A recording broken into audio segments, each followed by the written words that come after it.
میری قبر پر یہ رونے اور چیخنے کا ڈرامہ نہ رچایا جائے۔ اگر کسی کو مجھ سے اتنی محبت ہے تو اسے میرے ساتھ دفنایا جائے۔ اپنی اندھیری قبر کو روشن کرنے کی خود ہی تیاری کریں۔ آج زندہ انسان سے لوگ وفا نہیں کرتے، کل مٹی کے ڈھیر کے لیے دعا کیسے کریں گے؟ کسی کو اس کی زندگی میں معاف کر دینا، کسی کو اس کی زندگی میں معاف کر دینا، اس کی قبر پر فاتحہ پڑھنے سے بہتر ہے۔ قبریں ہر روز 4 آوازیں دیتی ہیں۔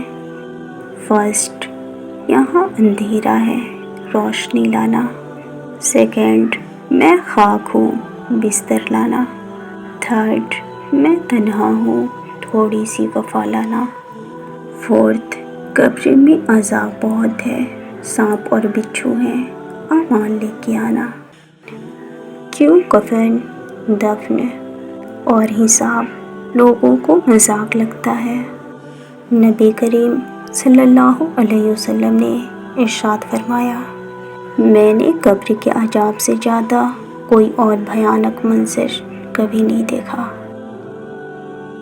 عذاب ظالموں، منافقوں اور شرک کرنے والوں کا ہوگا، اس وجہ سے بھی عذاب ہوگا۔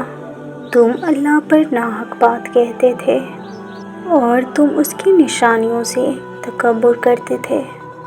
اور صحیح مسلم میں زید بن ثابت رضی اللہ عنہ سے روایت ہے، نبی کریم صلی اللہ علیہ وسلم نے ارشاد فرمایا، اگر مجھے اس بات کا خوف نہ ہوگا کہ مرنے کے بعد تم مردوں کو دفن کرنا بند کر دو گے تو میں اللہ سے دعائیں کرتا کہ وہ تمہیں عذاب قبر سنا دے جو ہم سنتے ہیں۔ پھر آپ ہماری طرف روبرو ہو کر فرمایا، جہنم کی آگ سے اللہ سے پناہ طلب کرو۔ صحابہ کرام نے کہا، ہم جہنم کے عذاب سے اللہ کی پناہ طلب کرتے ہیں۔ میں تیری گنہگار بندی ہوں جو کہ آزمائشوں کے قابل نہیں، مجھے معاف کر دے۔ میرے خدایا، مجھے کبھی گرنے نہیں دینا، مجھے اپنی امان میں رکھنا، نہ کسی کی نظروں میں اور نہ کسی کے قدموں میں۔ جو میرے حق میں بہتر نہ ہو اس کی سوچ سے بھی تو مجھے محفوظ رکھنا۔